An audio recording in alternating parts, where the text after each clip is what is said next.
You should have seen us gunning, passing the folks along the road, just as they were standing. All the lads and lasses there, all with smiling faces, gunning along the Scotswood Road, to see the bleeding races. Welcome to this week's Old Geordie Geezer news roundup, covering the transfer window and all the speculation that went with it. Yes, a roundup of Newcastle United's transfer business. Kind of thinking I'd be better off doing a roundup of words of wisdom from Joey Barton, or how to stay on a bar stool by Andy Carroll, or how about my greatest triumphs in charge of the England team by Sam Allardyce. We were linked with some decent players during the transfer window, but we always are. And generally, we're linked with players who are like 10 levels above where we should be looking. We were the first to be linked, admittedly by our fans, with Shevchenko, Eden Hazard, Wayne Rooney. Well, I haven't said that, we nearly got him. But you have to wonder how many of these connections actually have some truth in them. Or is it just newspapers trying to sell copy? Or is it just fans trying to cheer themselves up? We do still have this big club mentality that does open us up for a few silly remarks. It's only a few days ago people were saying, why don't we get Frank Lampard to come and join us for the rest of the season? Frank Lampard replied to this, obviously terrified in case we did, by announcing his immediate retirement from first-class football. Does that mean he can still play for us? First of all, it's shocking to see that the world fell apart following our 2-2 draw with QPR. However, I do feel the need to point out that 1 point is better than no points at all. So let's not get too carried away. It's not the end of the world.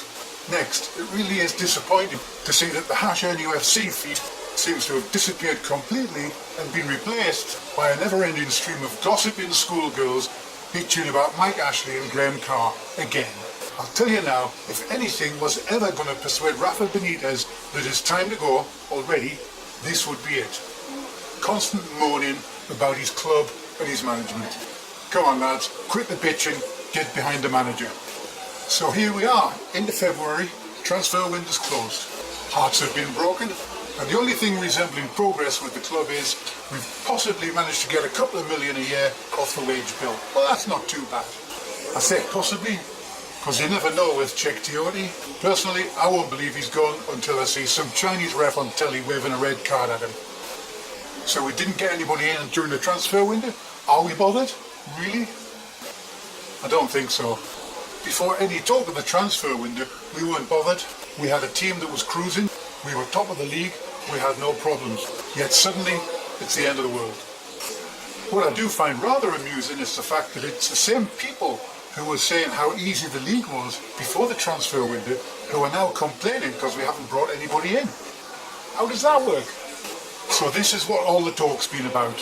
Why didn't we bring anybody in? It's not something you can answer in 140 characters, so here's my list of options as to what might have happened. Possibility number 1, we've got no cash.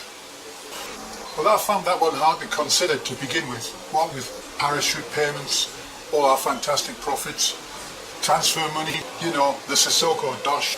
But having said all that, can we really be rolling in cash when Ashley's having to put 30 million in for operating expenses?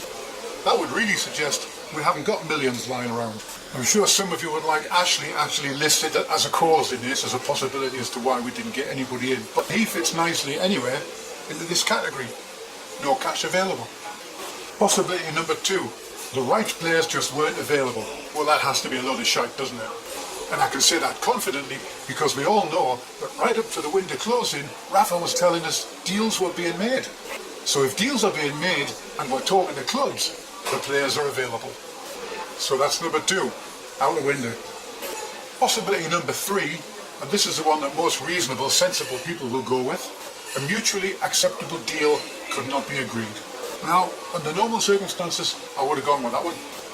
They wanted to make a profit, and we wanted everybody to know that we're taking no crap when it comes to transfers.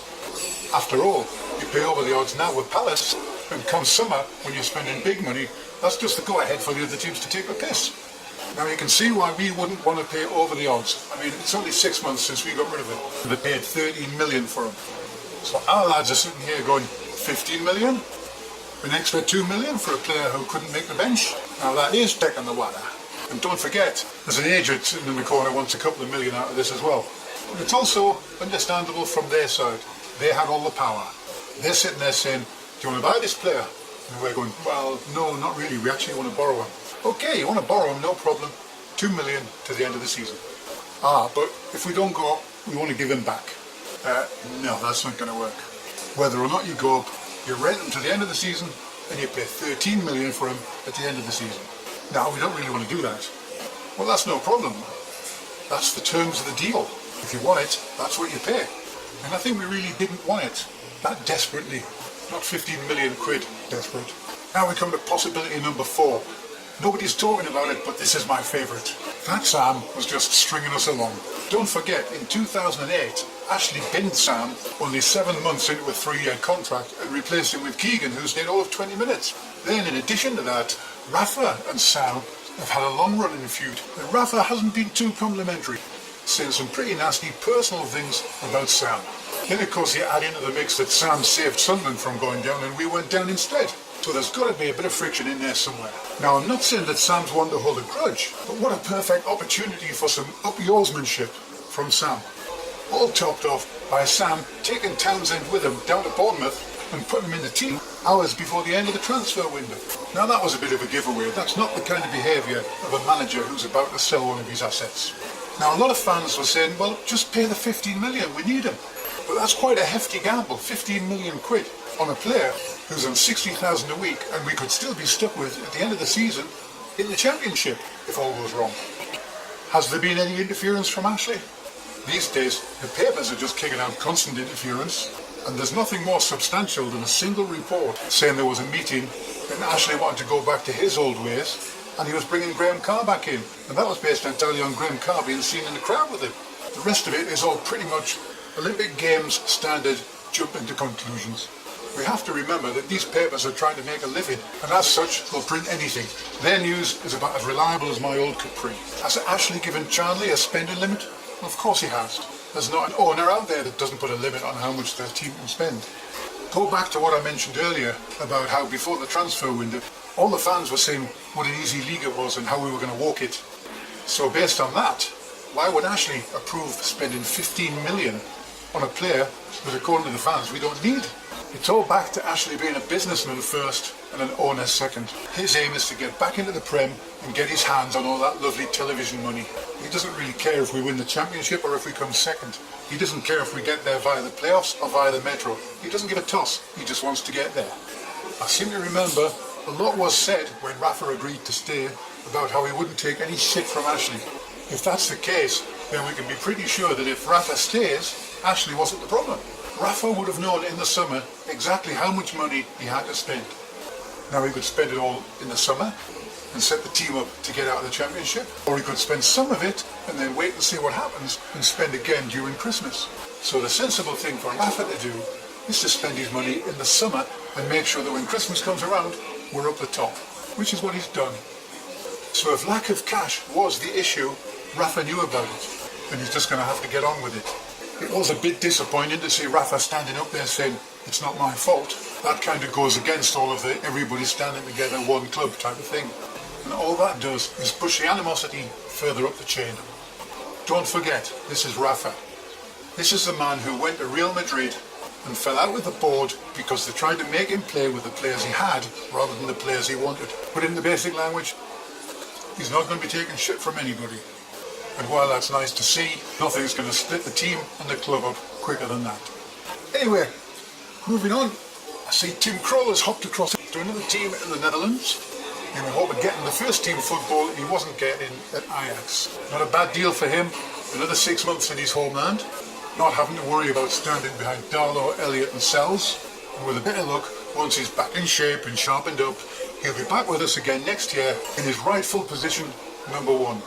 Right, back to the Tiote subject. The deal appears to be done and he's heading to China. Again. Because you never know with him. Lots of garbage has been spouted about Tiote recently, mainly by fans with very short memories. Probably the same ones that tried to boost Scotty Parker and Shea Given off the park. Tiote served us well and had to put up with being moved all around the midfield and the defence by all of our managers.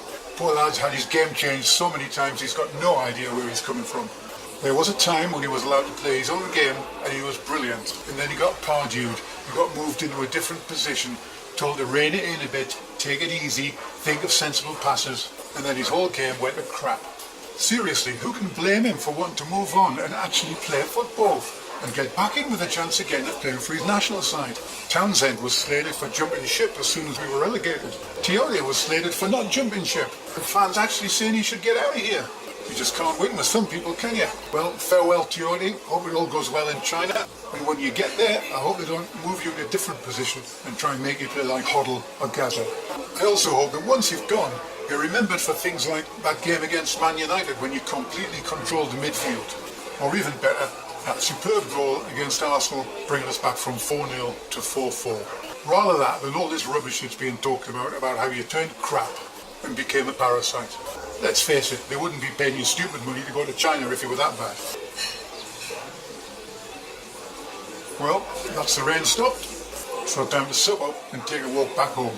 This has been the Old Geordie Geezer's transfer window roundup, and now that the crap's out of the way, let's concentrate on winning the league. All the lads and lasses there, all with smiling faces, gunning along the Scotswood Road. This ain't a bleeding race.